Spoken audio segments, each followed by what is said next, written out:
और अब बात कर्नाटक की, जहां क्रॉस वोटिंग हुई है। बीजेपी के एक विधायक ने कांग्रेस के उम्मीदवार को वोट दिया, जिसकी वजह से वहां बीजेपी जेडीएस के एक उम्मीदवार की हार हो गई। कर्नाटक में कांग्रेस के 3 और बीजेपी का एक उम्मीदवार राज्यसभा चुनाव जीत गया है।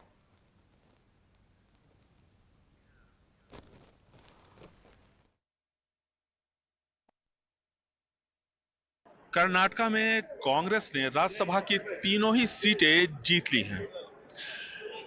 डॉक्टर नासिर हुसैन, अजय माकन और जीसी चंद्रशेखर कांग्रेस के उम्मीदवार थे।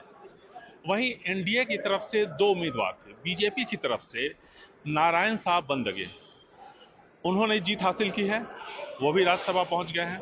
लेकिन एनडीए का दूसरा उम्मीदवार कुपेंद्र रेड्डी, जो कि जेडीएस के कोटे से था, वो चुनाव नहीं जीत पाए और उनकी मौजूदगी की वजह से ही यहां पर पेच फंसता हुआ नजर आ रहा था। लेकिन चुनाव के दौरान बीजेपी के एक नेता एसटी सोमशेखर ने कांग्रेस के पक्ष में पार्टी लाइन से अलग हट करके वोटिंग की, जबकि हेब्बार, एक और वरिष्ठ विधायक हैं, वो यहां पर वोट देने आए ही नहीं। तो कुल मिलाकर के कांग्रेस ने बहुत ही आसानी से यहां पर जीत हासिल की है। कांग्रेस की तीनों ही उम्मीदवार जीत गए हैं।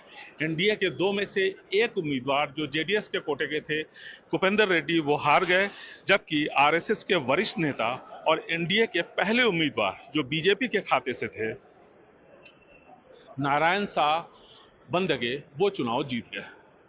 बेंगलुरु से कैमरामैन कुमार के साथ निहाल किदवई, एनडीटीवी इंडिया।